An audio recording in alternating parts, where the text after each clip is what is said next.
وَلَقَدْ يَسَّرْنَا الْقُرْآنَ لِلذِّكْرِ فَهَلْ مِن مُّدَّكِرٍ الحمد لله رب العالمين والصلاة والسلام على أشرف الأنبياء والمرسلين أما بعد فأعوذ بالله من الشيطان الرجيم من همزه ونفخه ونفثه بسم الله الرحمن الرحيم رب اشرح لي صدري ويسر لي أمري واحلل عقدة من لساني يفقه قولي اللهم انفعنا بما علمتنا وعلمنا ما ينفعنا وزدنا علما فبشر عبادي الذين يستمعون القول فيتبعون أحسنه أولئك الذين هداهم الله أولئك هم أولو الألباب أعوذ بالله من الشيطان الرجيم بسم الله الرحمن الرحيم قل يا أيها الكافرون لا أعبد ما تعبدون ولا أنتم عابدون ما أعبد ولا أنا عابد ما عبدتم ولا أنتم عابدون ما أعبد لكم دينكم ولي دين بسم اللہ الرحمن الرحیم قل یا ایہا الکافرون کہہ دیجئے اے کافرو. یہ سورۃ الکافرون بڑی افضل صورتوں میں سے ہے اور کئی احادیث میں اس صورت کو مخصوص مقامات پر پڑھنے کا حکم بھی ہے. رات وتر میں پہلی رکعت میں سورۃ الاعلیٰ، دوسری رکعت میں سورۃ الکافرون اور تیسری رکعت میں سورۃ الاخلاص پڑھنا سنت ہے. اسی طرح طواف کی 2 رکعتوں کے بارے میں آتا ہے، صحیح مسلم کی حدیث ہے کہ نبی کریم صلی اللہ علیہ وسلم نے طواف کی 2 رکعتوں میں پہلی میں سورۃ الکافرون اور دوسری میں سورۃ الاخلاص پڑھی. اسی طرح صحیح احادیث مبارکہ سے پتہ لگتا ہے کہ نبی کریم صلی اللہ علیہ وسلم فجر اور مغرب کی سنتوں میں، فجر سے پہلے جو 2 سنتے ہیں اور مغرب کے بعد کے جو 2 سنتے ہیں، ان میں نبی کریم صلی اللہ علیہ وسلم سورۃ الکافرون اور سورۃ الاخلاص پڑھا کرتے تھے. اسی طرح بعض صحیح احادیث سے پتہ لگتا ہے کہ بعض صحابہ کرام نے نبی صلی اللہ علیہ وسلم سے پوچھا کہ رات کو میں کیا عمل کروں، کیا پڑھ کے سوؤں، تو نبی صلی اللہ علیہ وسلم نے اسے توجہ دلائی کہ تم سورہ کافرون پڑھ کے سویا کرو. سورۃ الکافرون حدیث مبارکہ میں آتا ہے. اور بعض احادیث سے پتہ لگتا ہے کہ جو بندہ سورۃ الکافرون پڑھ کے سوئے تو وہ شرک سے بری ہو جاتا ہے، کیونکہ اس صورت کے اندر کفر سے اور شرک سے اور کافروں سے ہر قسم کی برات کا اظہار ہے. ہمارا عقیدہ واضح ہونا چاہیے. بالکل عقیدے کے اندر کسی قسم کی ہینکی پھینکی اور کسی قسم کا کوئی جو ہے نا وہ نرم اور مداہنت نہیں ہونی چاہیے. عقیدہ واضح ہونا چاہیے. باقی پیش کرنے کا انداز وہ حکمت کے ساتھ، وہ نرم ہونا چاہیے، وہ اچھی نصیحت والا ہونا چاہیے، لیکن عقیدے میں انسان کو پختہ ہونا چاہیے. اس کا موقف بڑا واضح ہونا چاہیے.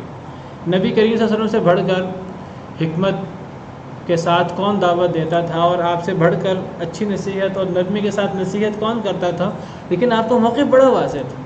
کفار نے کہا کہ جو ہے وہ چلیں ہم اللہ کی بھی عبادت کر لیں گے، کوئی ایک دن آپ ہمارے معبودوں کی بھی عبادت کر لیں. تو آپ نے فرمایا میرے ایک ہاتھ پہ سورج رکھ دو، ایک ہاتھ پہ چاند رکھ دو، میں یہ کام نہیں کر سکتا. عبادت ہوگی تو اللہ کی ہوگی، میں تو اسی کی دعوت دوں گا. اور انبیاء سے بڑھ کر کون نرم ہوتا ہے اور کون حکمت کے ساتھ دعوت دینے والا ہوتا ہے. سیدنا ابراہیم علیہ السلام نے کس طرح ببانگ دہل اعلان کیا، انی بریء مما تعبدون وَإِذْ قَالَ إِبْرَاهِيمُ لِأَبِيهِ وَقَوْمِهِ إِنَّنِي بَرَاءٌ مِّمَّا تَعْبُدُونَ، میں بیزار ہوں اس سے جن کی تم عبادت کرتے ہو. تو سورۃ الکافرون کے اندر اسی عقیدے کا اظہار کیا گیا ہے 2 ٹوک انداز میں. اگر تم اسلام نہیں قبول کرتے، تم کافر رہنا چاہتے ہو، تو تم اپنی غلطی کے باوجود تم کافر رہنا چاہتے ہو، تو ہم حق پر ہونے کے باوجود ہم مداہنت کیوں کریں؟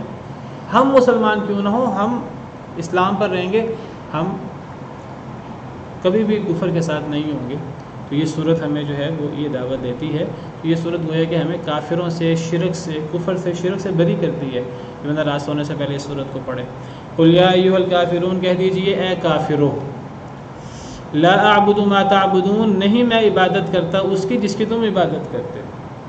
تم غلط ہوتے ہوئے اس چیز پر ڈٹے ہوئے ہو، میں صحیح ہوتے ہوئے اپنی بات پر کیوں نہیں جمع رہ سکتا؟ میں اپنی بات پر جمع ہوں، میرے موقف میں کسی قسم کی مداخلت نہیں ہے، بڑا واضح موقف ہے میرا۔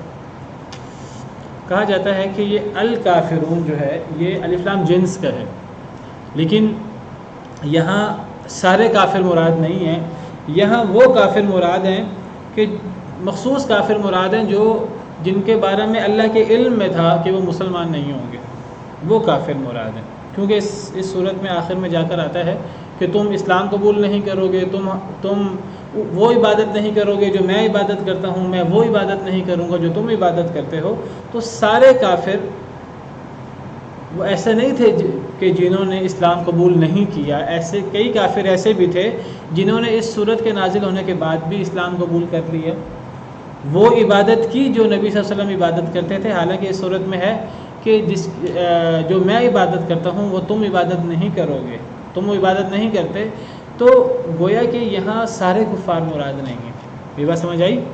یہاں اگرچہ الف لام جنس کا ہے لیکن یہاں وہ مخصوص کافر مراد ہیں جو اللہ کے علم میں تھے، جس طرح اللہ نے فرمایا ان الذین کفروا سواء علیہم انذرتہم ام لم تنذرہم لا یؤمنون، کافر لوگ برابر ہیں ان پر کہ آپ انہیں ڈرائیں یا نہ ڈرائیں وہ ایمان نہیں لائیں گے۔ کیا یہاں سارے کافر مراد ہیں؟ یہاں سارے کافر مراد نہیں ہیں، یہاں وہ مخصوص کافر مراد ہیں کہ جن پر مہر لگ گئی تھی، جو اللہ کے علم سابق میں تھے کہ وہ مسلمان نہیں ہوں گے، وہ کافر مراد ہیں۔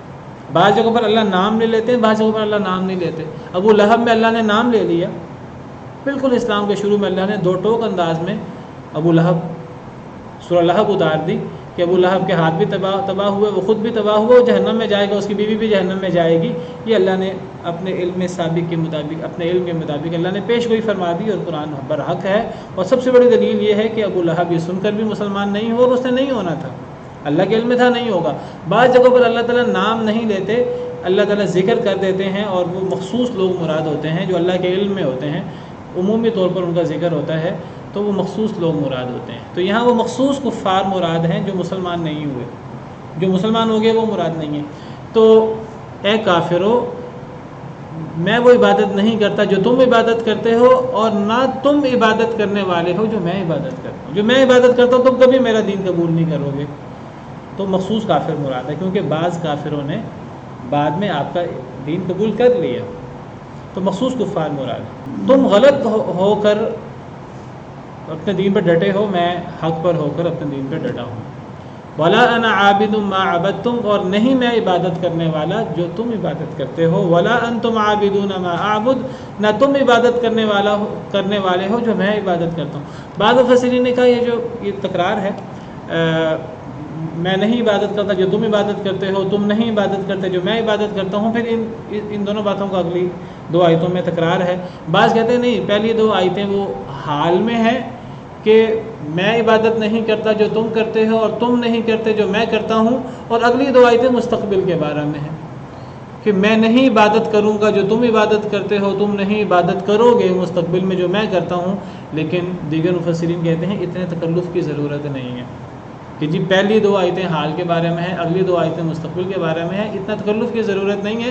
دونوں آیتیں حال، دونوں آیتیں مستقبل ایک ہی معنی میں ہو سکتی ہیں۔ قرآن پاک کا ایک عام اندازہ تکرار کا، تو تکرار ہو سکتا ہے۔ سورہ رحمان میں 31 مرتبہ فَبِأَيِّ آلَاءِ رَبِّكُمَا تُكَذِّبَانِ کا تکرار ہوا، تو تکرار کی ایک اپنی اہمیت ہوتی ہے۔ نہیں جی پہلی آیت تو اس حال کے بارے میں ہے، دوسری استقبال کے بارے میں، کہ تکرار نہ ہو جائے۔ کوئی تکرار کوئی فضول شے نہیں ہوتی، کئی دفعہ تکرار کے اپنے فائدے ہوتے ہیں۔ تو یہ تکرار ہو سکتا ہے بالکل، اور یہ دونوں آیتیں، چاروں آیتیں، پہلی دو آیتیں اور اگلی دو آیتیں ایک ہی معنی میں ہو سکتی ہیں، صرف زور دینے کے لیے تکرار ہو سکتا ہے۔ لکم دینکم ولی دین، تمہارے لیے تمہارا دین، تم اپنے دین پہ جمع ہو، ولی دین میرے لیے میرا دین، تمہارے لیے کفر میرے لیے اسلام۔ تم کفر نہیں چھوڑ سکتے، میں اسلام کیسے چھوڑوں؟ بالکل وہی بات ہے جو حضرت ابراہیم علیہ السلام نے اپنی قوم سے کہی تھی۔ قوم نے کہا کہ تم ہمارے معبودوں کی مخالفت کرتے ہو، ڈر نہیں لگتا ہمارے معبودوں سے کہ وہ تمہیں نقصان پہنچائیں گے؟ حضرت ابراہیم نے فرمایا کہ میں تمہارے غلط معبودوں سے ڈروں، تم میرے حقیقی معبود سے اس کے ساتھ شرک کر کے تم نہیں ڈرتے، میں تمہارے معبودوں کو انکار کر کے میں ان سے ڈروں، حالانکہ وہ بالکل باطل ہیں، اور میرا معبود برحق ہے اور وہ تمہیں سزا دینے پر قادر ہے۔